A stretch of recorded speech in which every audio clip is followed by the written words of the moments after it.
नमस्कार बंधुरा रिमिर बांगाली रान्नाघरे आपनादेर सबाइके स्वागत। आज आमी बानाबो एकदम अन्यरकम नतून पद्धतिते मुग डालेर रेसिपि। आपनारा प्रत्येकेई मुग डाल खूब सुंदर करे बानिये थाकेन, किन्तु आमी जेभाबे एई मुग डाल बानाबो जार स्वाद हबे असाधारण।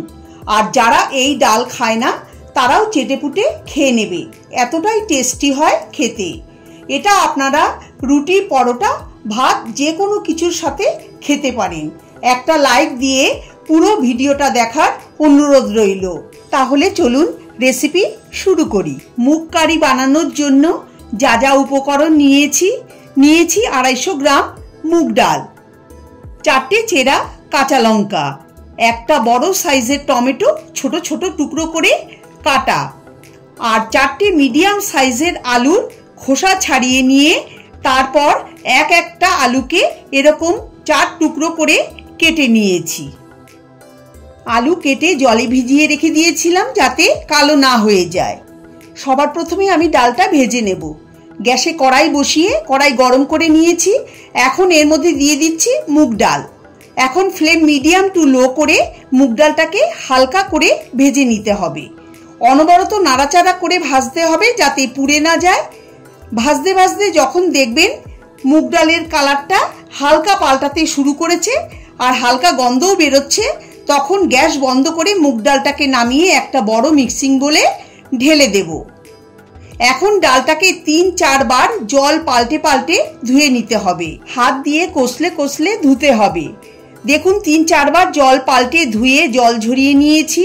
ডালে একটুও জল নেই। গ্যাস অন করে কড়াই বসিয়ে দিয়ে দিচ্ছি 4 টেবিল চামচ সরষের তেল। তেল গরম হলে কেটে রাখা আলু তেলে দিয়ে দিচ্ছি। এখন আলুটাকে গোল্ডেন করে ভেজে নিতে হবে।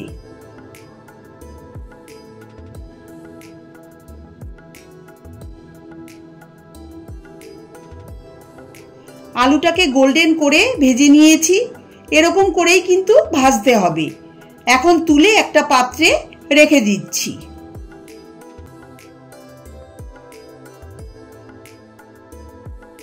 आलू भाजार ओई तेले फोड़ने दिए दिচ্ছি 2টো শুকনো লঙ্কা, 4টে ছোট এলাচ, 2টো দারচিনির টুকরো, 2টো লবঙ্গ আর সামান্য পরিমাণে গোটা জিরে আর দিচ্ছি 2টো তেজপাতা। এখন লো ফ্লেমে 30 সেকেন্ড ফোড়ন নাড়াচাড়া করে ভেজে নেব। ফোড়নের থেকে যখন সুন্দর একটা গন্ধ বেরোবে তখন 1 চা চামচ গ্রেট করা আদা এর মধ্যে দিয়ে দেব। আদাকে নাড়িয়ে চাড়িয়ে ভেজে দিয়ে দিচ্ছি কেটে রাখা টমেটো। এখন 1-2 মিনিট লো ফ্লেমে টমেটোটাকে ভেজে নেব। টমেটো যখন কিছুটা নরম হবে তখন এর মধ্যে সমস্ত মশলা দিয়ে দেব। দেব স্বাদ অনুসারে লবণ, হাফ চা চামচ হলুদ গুঁড়ো, হাফ চা চামচ জিরের গুঁড়ো, হাফ চা চামচ ধনের গুঁড়ো, হাফ চা চামচ লঙ্কার গুঁড়ো। আপনারা লঙ্কার গুঁড়ো পছন্দ না করলে স্কিপ করতে পারেন। লঙ্কার গুঁড়ো দিলে স্বাদ ও কালার সুন্দর হবে। এখন 2-3 মিনিট লো ফ্লেমে মশলা কষিয়ে নেব। আমার চ্যানেলে নতুন বন্ধু হয়ে থাকলে চ্যানেলটাকে সাবস্ক্রাইব করে নেওয়ার অনুরোধ রইল, পাশে থাকা বেল আইকনটা সমেত। তাহলে আমি চ্যানেলে যখনই কোনো নতুন রেসিপি দেব আপনাদের কাছে খুব তাড়াতাড়ি নোটিফিকেশন পৌঁছে যাবে। যখন দেখবেন মশলা থেকে তেল বেরিয়েছে আর মশলা সুন্দর কষানো হয়েছে তখন এর মধ্যে ভেজে ধুয়ে জল ঝরিয়ে রাখা মুগ ডাল দিয়ে দেব। মশলার সঙ্গে মিশিয়ে 2-3 মিনিট কষিয়ে নেব লো ফ্লেমে। 3 মিনিট মশলার সঙ্গে মুগ ডাল কষানো হলে এর মধ্যে দিয়ে দিচ্ছি ভেজে রাখা আলু। মুগ ডাল মশলার সঙ্গে আলু মিশিয়ে আরো 2-3 মিনিট কষিয়ে নেব লো ফ্লেমে। আপনারা রেসিপিটা অবশ্যই বাড়িতে ট্রাই করবেন, আপনাদের খুবই ভালো লাগবে। ভালো লাগলে লাইক কমেন্ট শেয়ার করবেন। আমার চ্যানেলে নতুন বন্ধু হয়ে থাকলে চ্যানেলটাকে সাবস্ক্রাইব করার অনুরোধ রইল।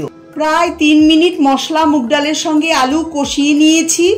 এখন এর মধ্যে পরিমাণ মতো গরম জল দিয়ে দিচ্ছি।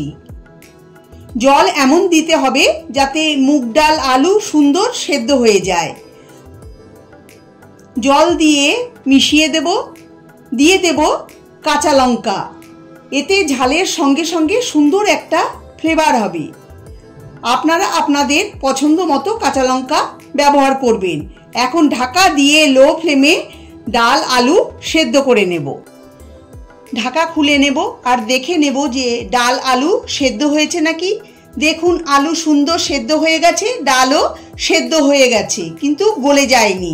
ডাল আলু সেদ্ধ হতে আমার প্রায় 12-14 মিনিট লেগেছে। এখন এর মধ্যে দিয়ে দেব 1 চা চামচ চিনি। নিরামিষ রান্নাতে চিনিটা অবশ্যই দেবেন। চিনি দিয়ে মিশিয়ে 1 মিনিট ঢাকা দিয়ে রান্না করে নেব। 1 মিনিট পরে ঢাকা খুলে নেব। এখন এর মধ্যে দিয়ে দেব 1 চা চামচ কসুরি মেথি। হাতে ঘষে কসুরি মেথি দিয়ে দিচ্ছি। কসুরি মেথি দিলে খুব সুন্দর ফ্লেভার হয়। দিয়ে দিচ্ছি 1/2 চা চামচ গরম মশলার গুঁড়ো আর দিচ্ছি 1/2 চা চামচ ঘি। আপনারা ঘি দিতে না চাইলে স্কিপ করতে পারেন। সব কিছু ভালো করে মিশিয়ে দেব। মেশানো হলে গ্যাস বন্ধ করে ঢাকা দিয়ে 2-3 মিনিট রেখে দেব। 3 মিনিট পরে ঢাকা খুলে নেব। একটু নাড়িয়ে চাড়িয়ে মিশিয়ে দেব। মুগের কারি একদম রেডি। এখন আমি সার্ভ করে নিচ্ছি। এটা আপনারা গরম গরম রুটি, পরোটা, ভাতের সঙ্গে খেতে পারেন। আপনারা এটা অবশ্যই ট্রাই করবেন। আমার আজকের রেসিপি আপনাদের ভালো লাগলে লাইক, কমেন্ট, শেয়ার করার অনুরোধ রইল। সবাই ভালো থাকবেন, সুস্থ থাকবেন। ধন্যবাদ।